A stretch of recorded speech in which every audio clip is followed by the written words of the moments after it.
If you knew what your true yes was and what your true no was in all areas of your life, would you be able to choose faster and easier? What futures would those choices create? Everyone is capable of connecting to their bodies in a way to have more exuberant and joyful living now and in the future. Now, here is your host of Choosing a Different Future with Siris. Hello, everyone. I'm Siris Raquel Rivas Verdejo, and you're joining us here on Choosing a Different Future with Siris. Today's topic is part two, count it, part two of Limitless Azucar when worlds collide. And we're going to have other Limitless Azucar episodes, but this is number two and it's going to be juicy. In case I'm new to you, I am Siris, like I said, and I'm a family and child coach, and I'm also a speech language pathologist, therapeutic energy worker, and the creator of the Living and Dying Body process, where we actually get to, with all of those different things, look at your gifts, look at your strengths and interests, and ensure that whoever you're interacting with, that you're honoring yourself and respecting yourself, while also honoring them to create an exuberant, awesome life that lights you up, that you're like, oh my gosh, I get to have this life? Yes. How lucky am I? And on top of that, we have some awesome things that we're going to be talking about today. But before we get into that, I want to make sure that you know of some of our upcoming events. Our Expansive Energies group, we meet every 2 weeks for 45 minutes to do group therapeutic energy work sessions. And we have a different theme every month. We just finished with the shape-shifting of healing your past trauma. And then this month is going to be about how much healthier can we be? Not can I be, not can you be, how much healthier can we be? Because it's very much a collaborative effort in these groups where we get to receive from each other and even more from ourselves. And I forgot to mention it in our last calls earlier this year, all throughout 2023, until I say otherwise. We're offering a free first month in the Expansive Energies group. And all you have to do is register, and then you'll get back that first month's registration just by emailing us at empoweringlightlanguage@gmail.com and mentioning this podcast. This is only for first-time participants in the Expansive Energies group, so you can get a little bit of a taste of the energies and what it can create for you to prioritize your self-care. We also just had the Awakening class in January. Our next one is Saturday, June 24th. Be on the lookout for that. And we started the Being a Different Possibility for Families monthly calls. These are complimentary calls that delve into different topics each month for families. Our last one in January was self-care in families. Huge, great. I love all the questions that were sent in. Thank you, thank you. And you can still get the replay at any time. You can email us directly to get the replay. And I think the link is still active on the website, the empoweringlightlanguage.com/events website. Our next two topics for those calls is love languages for your family in February, this month. And in March, organization, clearing, and making space for the new. You know, this whole like maximizing on spring cleaning. You see what I'm doing there? So That's hope you amazing. join us for some of those topics. Now today's topic, Limitless Azucar, number 2, when worlds collide. I'm going to read the description a little bit to remind ourselves of these energies of this series. It's a lovely little branch off to all of the different topics that we talk about on our show. In this series, we're looking at where our worlds have collided, okay, where we can also be a gift. Were you born in a different country? Were you exposed to different cultures during your childhood and wondered, how are we so different and so similar at the same time? And what if you could honor all those perspectives while discovering your own path and walking it with confidence? So we're actually going to be talking about, me and my special guest, who I'm going to introduce in a minute, about our varied experiences when our worlds have collided through our childhoods, through our work with families and children, and also how it's actually impacted our realities. So that it seems like sometimes were turned upside down and right side up and then back again. And so I'd love to introduce my guest, Zulma Iris Verdejo Carrion, and she's the owner of Serene Fusion LLC, where she educates people on practical, alternative health practices in her workshops, coaching, and classes around the world. She empowers people to choose what will work for them and their unique body systems. Some topics include, but are not limited to, anti-aging, the NRF2 system, relaxation techniques, access consciousness, pediatric development, and autism spectrum disorder, to name a few. So Zulma's services are customized to her clients' specific needs, and she is committed to continually learn new techniques to be at the cutting edge for her business and her clients. She coaches those who desire financial freedom, more ease with their bodies, and greater clarity in their life. And you can connect with her by going to Serene Fusion, SereneFusion.lifevantage, LIFE Vantage, VANTAGE.com. And you can also email her at serenefusion@gmail.com. The other thing about her that is part of why I invited her on here is she is my mom, my best friend, my ex-roommate, my travel companion, and business partner. We do so many different things together, and we're going to be talking about our childhoods, our experiences in different ways. I also want to mention some feedback that we got from people. But first, hi, Ma. Hi, how are you, everybody? I'm excited today. I was like listening to those yummy things that you're going to be doing.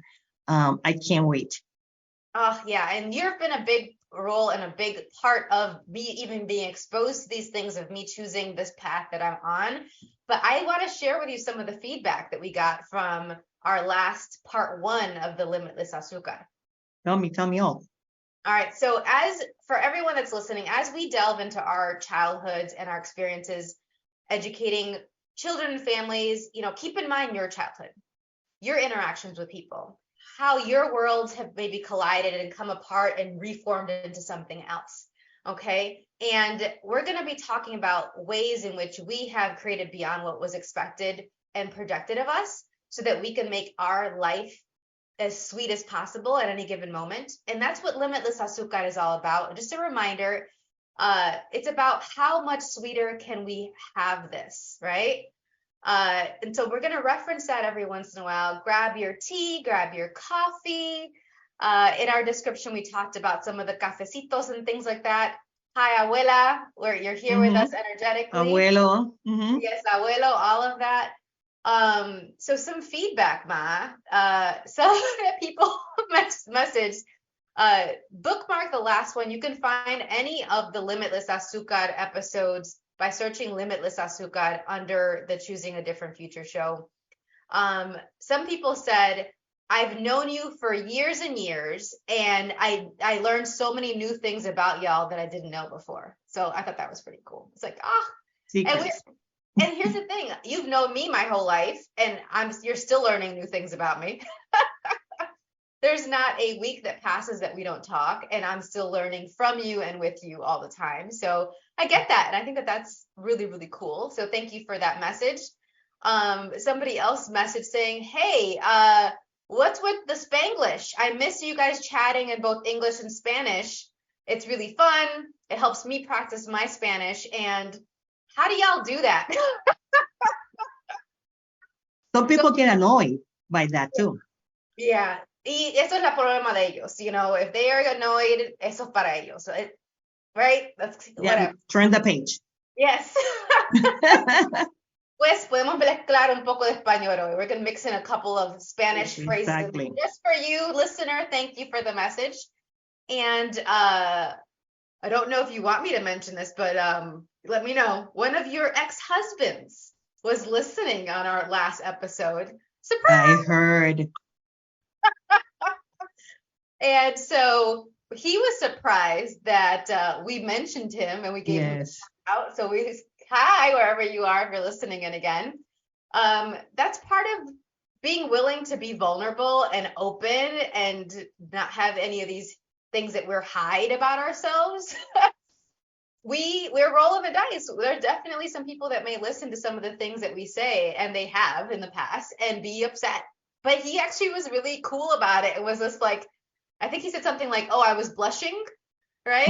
Yes, yes, and and we are communicating now. Even we went to Chicago a few weeks ago, and he's getting better. I saw your father. He saw me, and he came with his girlfriend, and he kissed me. Say, "Hi, Zulma, how are you?" I was On like, the cheek, to be clear. on the cheek, yes, on the cheek, yes.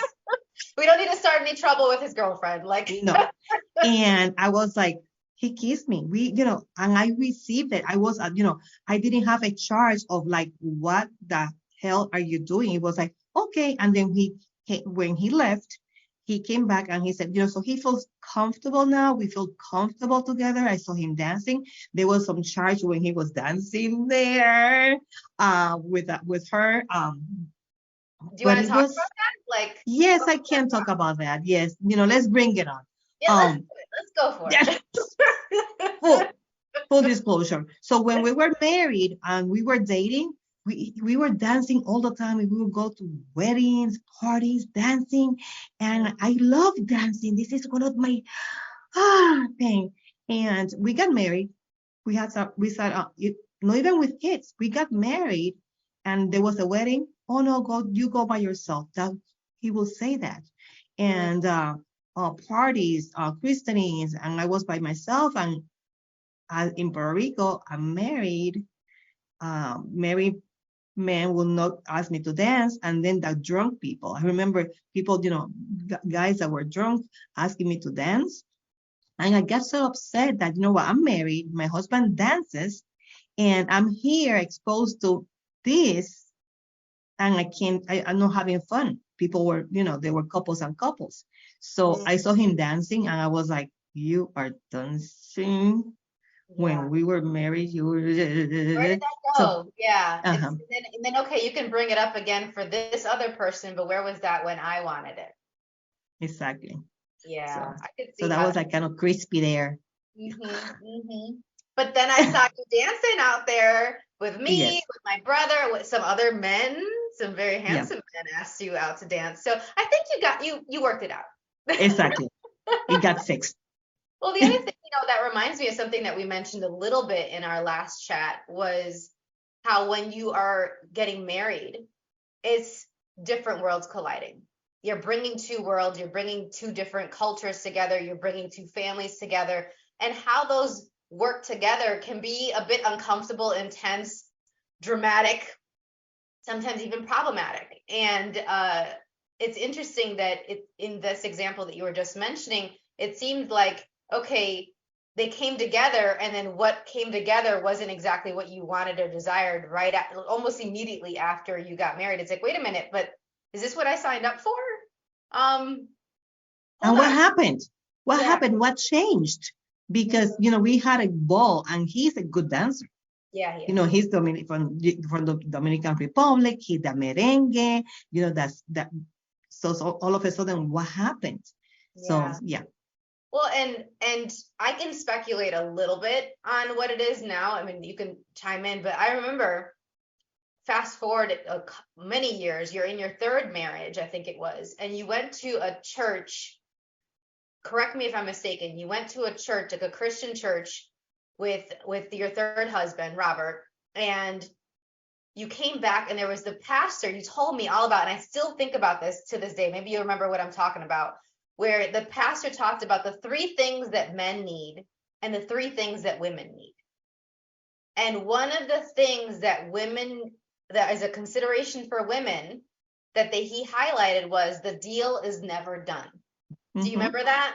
Yes, the deal is not done. The deal is never done. And so how I took that was, don't just assume, okay, you've gotten to whatever milestone. For some people, it's getting engaged. For some people, it's moving in together. Some people, it's getting married or having a kid. When all of a sudden you get complacent and you start taking the person for granted, you don't maybe put as much effort into how you dress, how you flirt, how often you have sex, all these different things. And I think that was kind of what happened with Papi there a little bit. was he kind of was like, okay, the deal's done, we're married, and maybe I don't need to put as much of an effort. And then they went into explaining more than that. They said men pretend that they're looking for a car. They go in the internet, they read about it, they look at the models, the engine, and they do a search, and then when they and the color, so when they are ready, they buy the car. So in the marriage, and then they sit down. So in the marriage, say that you bring them flowers, take them to eat dinner, to the movies, etc. And then when you marry person, that deal is not done. She fell in love with you when you were bringing flowers, when you were attentive, when you holding hands, all those yummy things that were happening. And now you got married, and then you sit down and you watch TV. That deal is done. I got the price, I got the car, I got the wife, and no, it's not.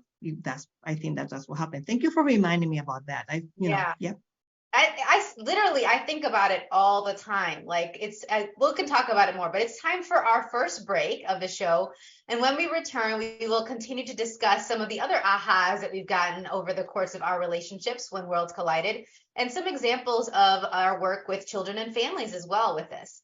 So you're listening to Choosing a Different Future with myself, Siris, on the Inspired Choices Network.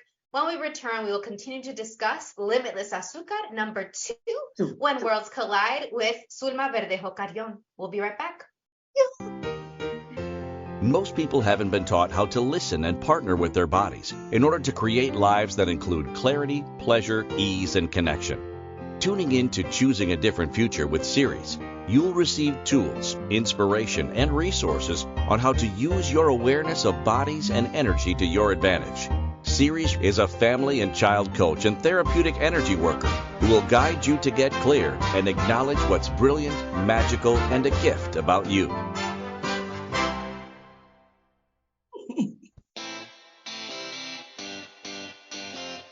Are you a subject matter expert?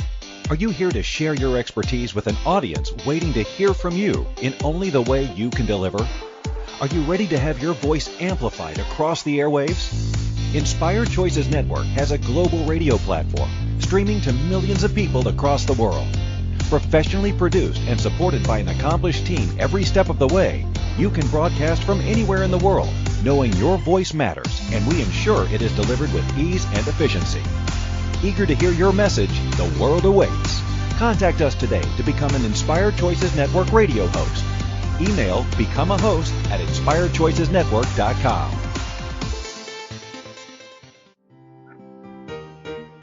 This is the Choosing a Different Future show with Siris. To participate in the program, join the live studio audience in our chat room at inspiredchoicesnetwork.com. Connect with Siris through her website, empoweringlightlanguage.com, or send an email to empoweringlightlanguage@gmail.com. Now, back to the program.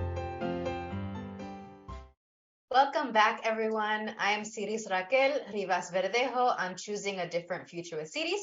And today our show topic is Limitless Azucar, number 2, When Worlds Collide, with Zulma Verdejo Carrion.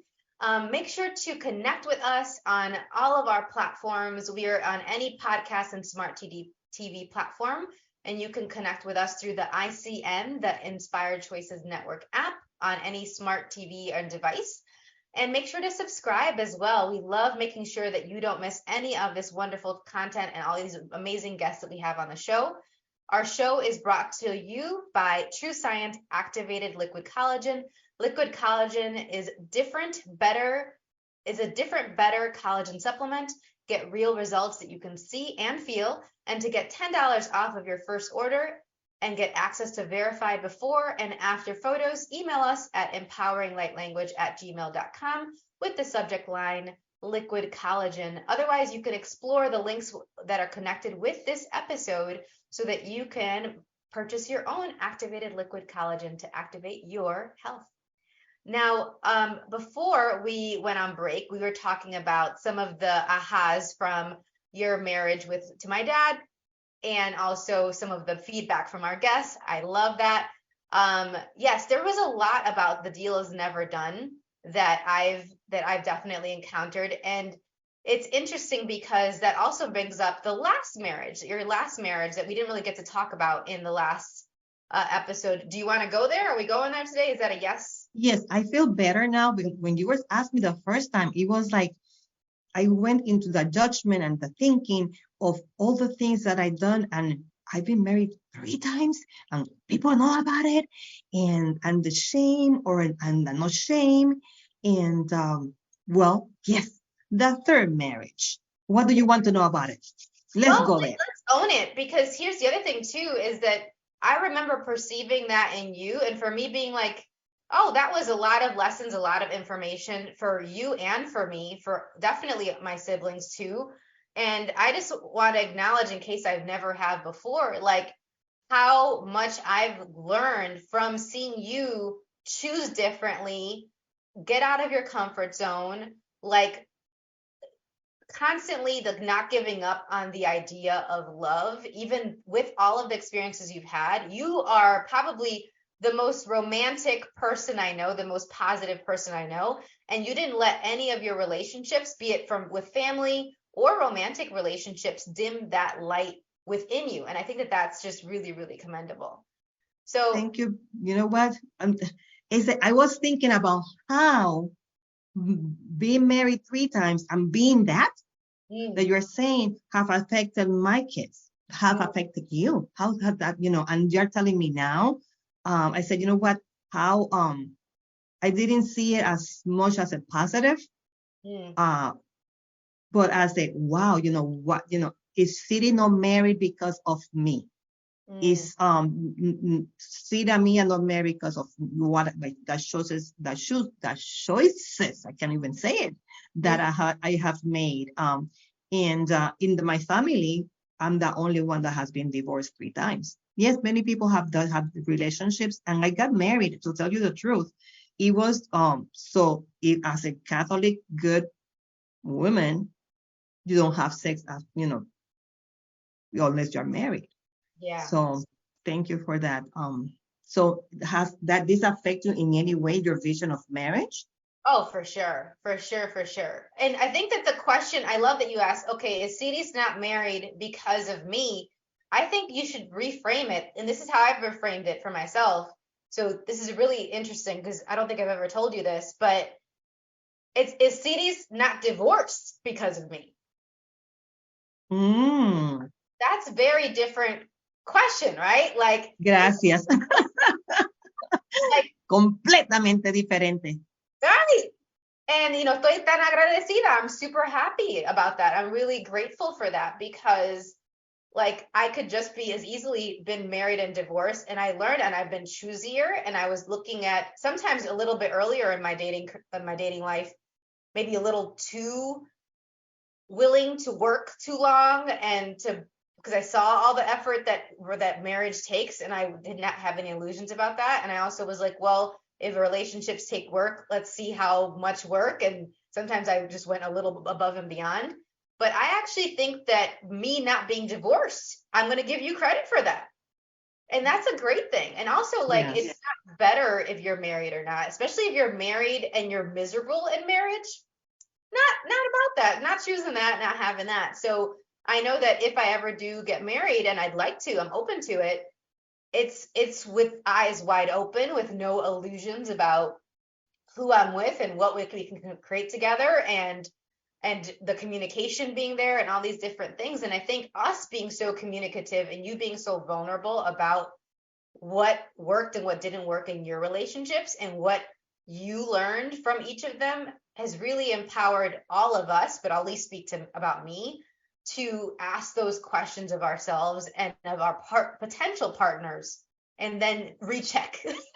That's the other thing. Like, I know that you had a lot of conversations, especially after the first and second marriage, that you were like, okay, I want to ask more questions before I get married. And it's interesting because I think some of them told you one thing and then they executed something else when you were actually in the relationship. Exactly. Would that be accurate? Yes, and I asked questions that I was clear, and that they answered the questions, or he answered the questions that he was a salesman, so he knew what to say and how to say it. That convinced me. I have the other tools now. I have access consciousness. I have energy work tools that I'm using now to see that's true. The answers are the real truth. But at that time, yes, I was told, and everything was fine and happy, and that deal was over. Well, and talk about the deal. Yeah, that's the theme, right? Is the deal done? No, wait a minute. So I don't want to take too much time on that last marriage, honestly. One, because I don't particularly like him. No. And two, out of all of them, he's the one I have no interest in really spending much energy and time on. But I would like to know, if you had a takeaway from what you've learned from your relationship so far, and especially these marriages, what did you learn from them about yourself and about like how to manage different worlds coming together? I don't have to get married at that, with the first person, to have sex. That's one of the first, it's like, yeah. You mean you can have sex out of marriage? That's allowed Exactly. now? It's not the 1950s. So yes. Yeah. So I don't have to rush. There's no have to be any rush. Do a lot of dating. They get to know the person, the real person. In 1 or 2 months, it's like no, not it's not enough. And to have to enjoy myself, to be happy. Yeah, I think over the course of both of us dating, we've talked about how we need to travel with the person because travel is such a big part of our lives and something we enjoy so much, and have soup with them. Because if you can't stand how they slurp or drink their soup, you're going to be hearing that for decades. So make sure that that's cool. There was something else Abuela would say. I'm trying to remember. Do you remember what else did you would say? The travel, the have soup. There was something else. Maybe it'll come back. What have you learned from the different relationships that you have had? Because I have had a few. You have had a few as well. I mean, I started dating at 11. Yes, you heard that correctly, everyone. 11. And my first relationship was with Jose Martinez. Hi, Jose, if you're listening. I'm gonna assume all the exes are listening after the last one. And one of the things that I learned was that yes, relationships take work, but it also takes so much more than just work and love. I basically just had it love and work, and everything else was going to work out. And what I've gotten the big ahas about, it's about communication. It's about being willing to evolve and shift together and be still moving in a same direction instead of moving and there's not those touch points where you're reconnecting and nurturing. If there's not humor and and giggles and laughs in and out of the bedroom, I'm not about it. I have no interest in it. It just doesn't, it's not fun for me. And I definitely been in those relationships where it didn't have that. And so I'm like, because that's what's going to get you through all of the really challenging moments is that humor. It's the emotional lubricant to get you through the up and down and the upside down. Yeah. And all around. And as we're talking about two worlds, and I listen to you talking, is like they're two different worlds. How is learning how can we combine a few of the things or some of the things that we both like and enrich that as we are enriching and getting to know the differences because they're going to be differences and you don't want to change the person. So that's the tricky part. Thing.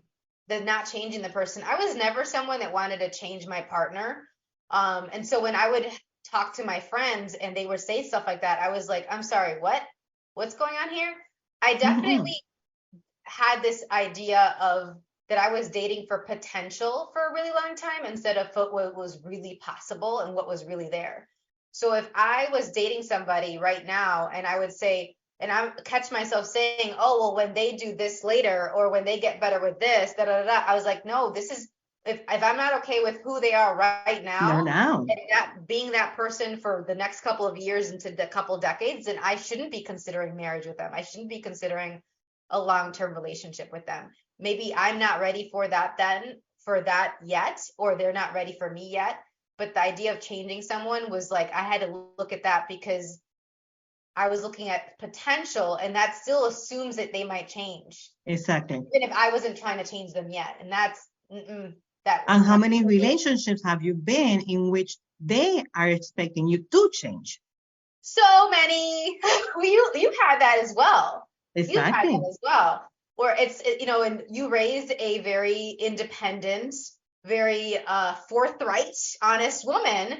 And so sometimes people would be like, oh, maybe she'll be more traditional over time, or she'll be a little less opinionated. And I was like, no. Nope, that's not going to be going anywhere. Exactly. That's not. But it started with the middle school dating, and also a lot of other things happen in middle school that maybe we can get into after this next break of worlds colliding, because just like when you first moved to the United States and you were never Black until you were in the United States, I didn't know who I was ethnically, racially, all these different identities until all the questions that I started getting asked in elementary school and in middle school. Yeah, that was a tough time, as I think many people can relate to. So let's go for our next break, and we'll talk some more about that. When we return, we're going to talk about some more childhood, some more middle school stuff, some of our work with families and children. You are listening to Choosing a Different Future with Siris, with myself, Siris, on the Inspired Choices Network. And when we return, we will continue to discuss Limitless Azucar #2, When Worlds Collide, with Zulma Verdejo Carrion. We'll be right back. See you. Most people haven't been taught how to listen and partner with their bodies in order to create lives that include clarity, pleasure, ease, and connection. Tuning in to Choosing a Different Future with Siris, you'll receive tools, inspiration, and resources on how to use your awareness of bodies and energy to your advantage.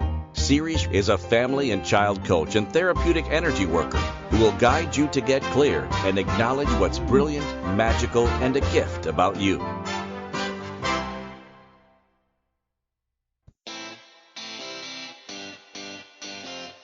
Are you a subject matter expert? Are you here to share your expertise with an audience waiting to hear from you in only the way you can deliver? Are you ready to have your voice amplified across the airwaves? Inspired Choices Network has a global radio platform streaming to millions of people across the world. Professionally produced and supported by an accomplished team every step of the way, you can broadcast from anywhere in the world, knowing your voice matters, and we ensure it is delivered with ease and efficiency. Eager to hear your message, the world awaits. Contact us today to become an Inspired Choices Network radio host. Email becomeahost@inspiredchoicesnetwork.com. This is the Choosing a Different Future show with Siris. To participate in the program, join the live studio audience in our chat room at inspiredchoicesnetwork.com. Connect with Siris through her website, empoweringlightlanguage.com, or send an email to empoweringlightlanguage@gmail.com. Now, back to the program. Welcome back, everyone. I'm Siris Raquel Rivas Verdejo on Choosing a Different Future with Siris. And today our show topic is Limitless Azucar #2, When Worlds Collide, with Zulma Verdejo Carrion. Our show is brought to you by True Science Activated Liquid Collagen. Liquid collagen is a different, better collagen supplement. Get real results that you can see and feel. And to get $10 off your first order and to get access to verified before and after photos, email us at empoweringlightlanguage@gmail.com with the subject line Liquid Collagen. So, my goodness, this is so cool. One of the things, so we started talking about before the break about middle school and dating and what we've learned about different worlds colliding in our relationship so far. I'd like to touch upon a little bit the race thing that we talked about in the last episode and delve a little bit deeper. It still blows my mind how much this plays out even to this day in my life. And what I mean by that was, like, let's just frame it a little bit. So I went from Puerto Rico, everyone's Puerto Rican, and maybe some Dominicans and some other folk, but for the most part, everyone's Puerto Rican, and our full family on that side is Puerto Rican, to Chicago, where we were in really diverse schools. a lot of Latinos, but also I went to the Disney Magnet School, With a and blend of everything. everything there. I loved it, everything there. And then we move out to the suburbs around third grade, when I was in third grade, and I cried and I bawled and I was like, no, I don't lose my friends. Not knowing at the time that you were aware of something related to the Chicago public schools and just how it was going to impact our family. Do you want to talk about that a little bit real quick? Well, I know that the schools that the Siramia and you were going to go to were around gangs and a lot of things. I'm a teacher, and you go to the school according to the neighborhood that you are at, and somehow I knew that you could go to some magnet schools for Siramia being physically handicapped. I was like, the school that she's going to go, the middle school and the high school that she's supposed to go to, no, there's no way. And as a mother, I didn't, I knew that I learned how to that I was Black in the United States because people were asking me, what are you? I didn't know that you My were favorite going to question, by go. the way. I'm sorry? My favorite question, what are you? It's so rude. Please don't ask people, what are you? And then you went in middle school and I couldn't, how can I, it was a challenge even as a mother to talk to you about, to give answers and to teach you how to be assertive and be proud. And so tell me a little bit, you went through things that. Yeah. I mean, I really envied that you were with the same really close-knit people from kindergarten through end of high school, because that was definitely not my childhood. So then in third grade, I was at, we were living in Hanover Park, Illinois, and then we moved to Streamwood. And around that time, around fourth grade, I went to the school that you were teaching in. So from fourth to sixth grade, you were teaching at Centennial Elementary. What to the Centennial Elementary School kids and students?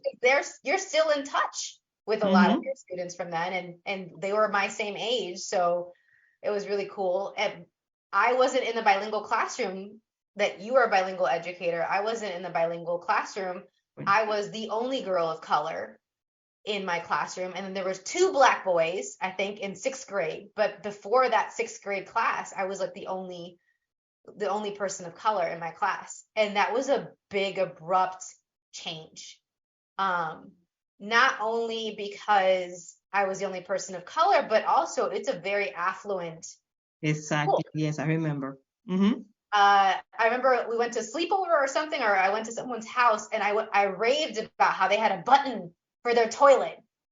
I dropped you off, and when I picked you up, you said, "Mom," in front of in front of the whole family. In this house, they have a toilet that you touch like this, and this happened like that, and then in the house and the kitchen and that, and you couldn't stop, and the people were looking at you, and I was going to say, "Okay, honey, okay, let's go home now." I think that they even had horses. Yeah, they did. Yeah, and depending on who I was visiting. And so I never saw myself as poor. I thought that we were, especially compared to our other families that were living literally in tin huts and with goats in the yard in the Dominican Republic, I was like, we're good. We're super good. Yes, we had like rice, beans, and a meat more times than I wanted to, but we were fed. We were good. And then I went to these households, and they're huge homes, way bigger. I was like, who needs all this space? Who's cleaning all of this? Right? All those bathrooms. All the bathrooms and all of the wallpaper. And I was just like, what is happening here? And I started seeing my difference in fourth grade and fifth grade and sixth grade. And then the bullying was also starting to happen around that time. And then in seventh grade, I went to another school that wasn't connected to that school that you were working in, because you weren't working in a middle school. And I only knew one person before going to that school, someone that you introduced me to through one of your teacher friends whose daughter was also going to that school. Do you remember this? Exactly. Yeah. Viviana. Hi, Viviana Martinez, wherever you are. And she was my only friend when I first started that middle school. And it was really scary because, again, I was in a really diverse environment, but it wasn't like the Disney Magnet School diverse. It was all of the Latinos were in gangs or some association with the gangs, and they were very poor. And they had a mom that stayed at home, and did everything, and maybe a dad that worked if that was a situation that was more common. I had a mom and a dad that both worked. So I was already different there. Most of them were Mexican. I was not. So then the dialectical differences and the other cultural differences It's different. Yep. And then all of the Black kids were always all together, and I wasn't Black enough for them. So they would actually taunt me in the hallways, calling me yellow. And it really hurt because they looked like my family. Like, I am the lightest one in our family. Everyone else is darker than me. They would call me La Hincha. Abuela calls me La Hincha, which is the pale one. But I was like, oh, you look like my family, but you're not treating me like my family. You're not accepting me, like the family do. Yeah, I know it's different. And then you know what? The separation and it's I don't como que te alinean. Te alinean. Yeah. Because can you translate that one? It's like they align you. They're starting to like put you in this one category and like differentiate you and create the separation between you and them. Yeah. And you start guessing who you are because as soon as I'm in the United States, in Puerto Rico, we were, at home, at least at my house, say, oh, we never knew what color of child you were going to have. Yeah. I didn't know you were going to be. It's like, here we go. It's like guinea pig. The roll of the dice. It was like those little, like those game pinwheels where like. And then you say, oh my God, so we have a beanie. And like a bean that they go, oh, that meant when you call it, oh, she had a boy. It's like a beanie. And beanie, like it was brown, it has color. And we were like, oh my God, that's so cute. And then I'm here, I'm counting and looking around how many Black people are, how many dark skin are, how many light skin, because then I felt like inferior, no intelligent. I have to prove myself. What about you? Well, I actually was hiding how smart I was because being smart was not valued in that middle school by the Latinos or the Black people. So I hid it. I was worried that I would get bullied even more if they saw how much of a dork and a nerd I was, that I was like loving books. I was constantly, always had a book with me at all times, as you know, wherever I was traveling. And I wouldn't share that side of me with the exception of like one or two people. Viviana was one of them. And then Katie Early, who I'm still in connection with, she was a great friend then as well. And Pam Denowith, I'm doing all the shout outs today because literally wherever you are.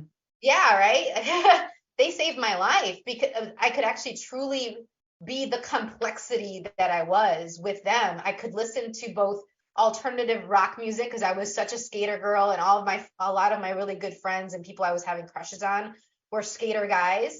But then I also wanted to dance Latin music, and I was doing the merengue, bachata, and salsa. But I also was really into Greek mythology, and I didn't have to pick any one thing with my really, really close friends. And it really set the platform for what I started to look for more and more and more in friendships moving forward. If I had to walk on eggshells and only show one part of me, we weren't going to be friends. Sure, we weren't. And one of the things I remember, you were in school and you're going from middle school to high school, and I'm looking at your grades and I'm thinking, why she has not been nominated for the honor roll classes for high school.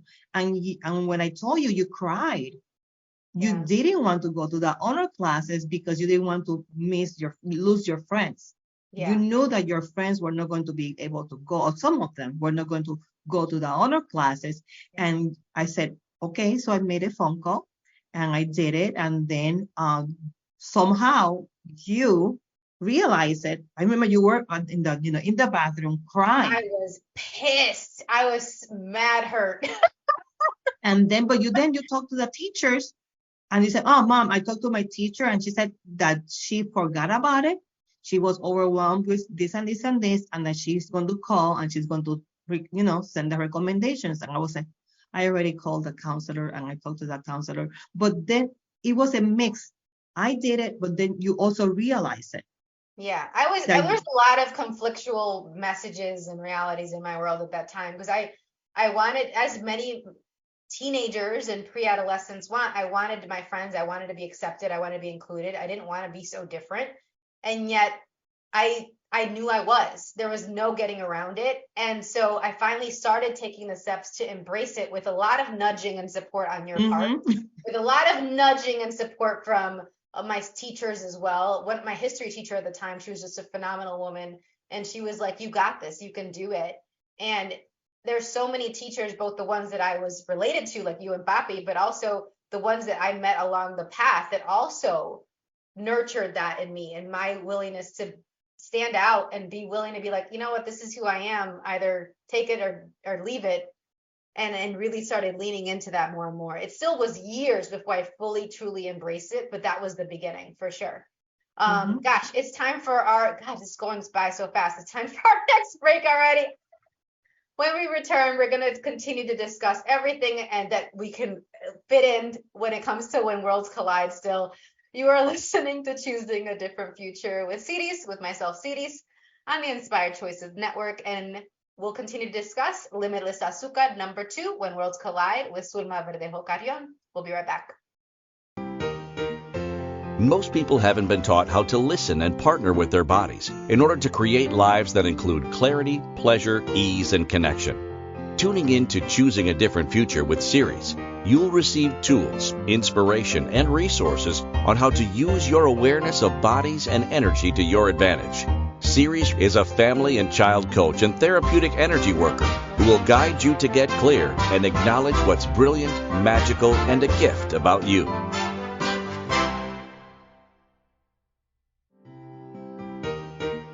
This is the Choosing a Different Future show with Siris. To participate in the program, join the live studio audience in our chat room at inspiredchoicesnetwork.com. Connect with Siris through her website, empoweringlightlanguage.com, or send an email to empoweringlightlanguage@gmail.com. Now, back to the program.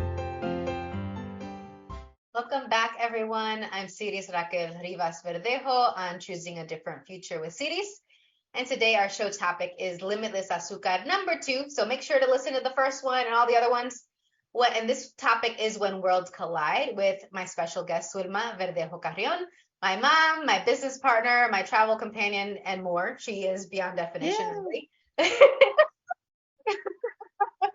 And we were talking about so many different things, including a little bit about my middle school and elementary school years when worlds were colliding. But you know what? Here's the thing. I don't want people to walk away with this episode before they realize this. This is super important.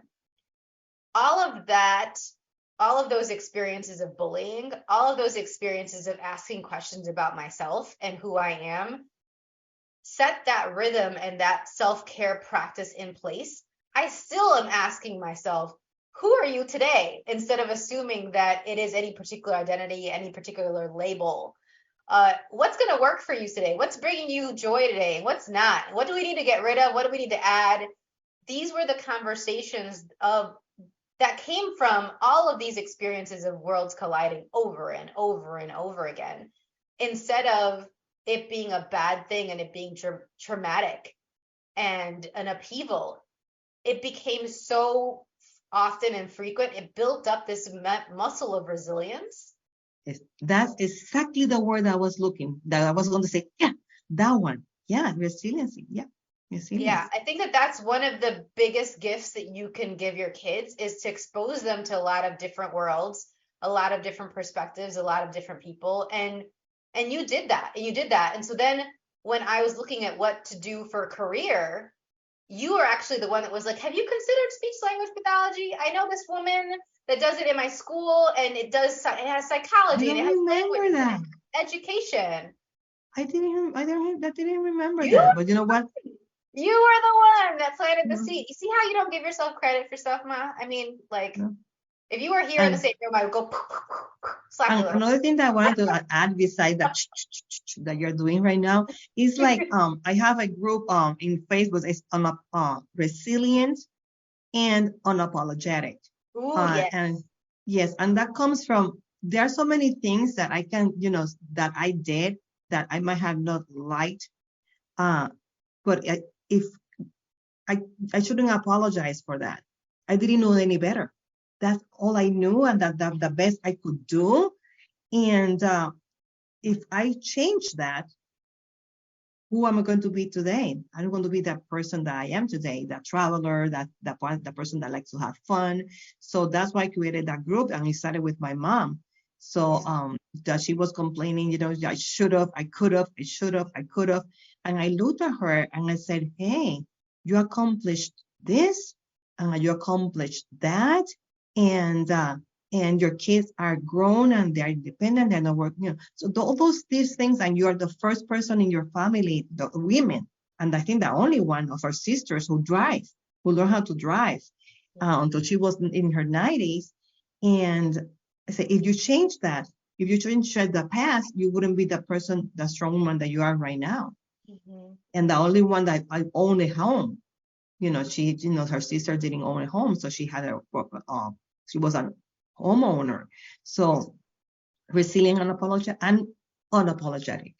Well, and the other thing is that it's interesting you put it that way, because I always interpreted you calling the group that as I'm resilient and I need to, and there were a lot of things that I did that it's not only that you didn't know any better, that was absolutely the thing to do and nobody else was supporting you, but you did it anyway. And it created so much for your kids, myself included. It created so much for your students. It created so much for your family in the following generations. You were a pioneer. And so sometimes we need to be unapologetic about our choices because we're aware of something that's possible that maybe other people aren't quite willing to choose yet. But by us being willing to choose it, we can take the lead, and then it opens these doors for the people that come after us. And that's definitely been the case with us so far. We're running out of time. We haven't even got to talk about the children and families things as much as we'd like, but guess what? We have another episode. We're going to have, this is it right now. We're thinking this is going to be a 6-part series. The next 2 parts are going to be on April 28th and June 30th. Mark your calendar, April 28th and June 30th. And it's going to be all about raising children with unique needs. We're going to talk about me and my siblings and our very, very different unique needs, but we're also going to talk about even more how we've been working with children and families. For my mom, for decades, multiple decades. For myself, a couple decades. Only a few. Don't forget to email us to get your $10 off code for your first order of any LifeVantage products, including the activated liquid collagen. Next week's episode is going to be, do you have a fixing, saving, helping mentality? The description is, I'm going to read it really quick. What does it mean to function from a fixing, saving, helping mentality? If you consider yourself a problem solver, helper, giver, or healer, this episode is for you. If you know someone who dedicates themselves to working with marginalized, disadvantaged, or needy people, make sure they listen to this show. There's a slippery slope between doing honorable deeds with a generosity of spirit and compulsively, unconsciously deciding to fix, save, and help the world. Looking at the internal motivations that may be guiding your choices and what it truly creates is the first step to empowering yourself and others with your actions. So in that next episode, I'll be guiding everybody to get clear on who we would be and what we would choose beyond the fixing, saving, helping mentality so that we can use our energy and our time, our resources more elegantly, efficiently, and consciously. And if you'd like to ever schedule a consultation with me, I offer 45-minute consultations for $50. And there is a link in this episode for that and a link in most episodes, including the podcast. If you ever have any questions, you can email me at empoweringlightlanguage@gmail.com. Any parting words before we end the episode today, Ma? I know we're going to be talking again soon, but this was a lot. It was a lot. Okay. No, thank you for being here. Thank you for listening. And I learned today more because I know a new day. I'm so excited. Yeah. Yeah, I love that we continue to learn about each other and that we continue to grow in our connection. A lot of people have commented on that, and this is possible for you as well in your own way. Just know that. Thank you so much, everyone. Feel of gratitude. Lots of gratitude. Thank you. Thank you for listening to the Choosing a Different Future show. Siris returns Fridays at 10 a.m. Eastern, 9 a.m. Central, 8 a.m. Mountain, and 7 a.m. Pacific on InspiredChoicesNetwork.com. Until then, keep choosing what will work for you and your body, your own unique way honoring what will work for you.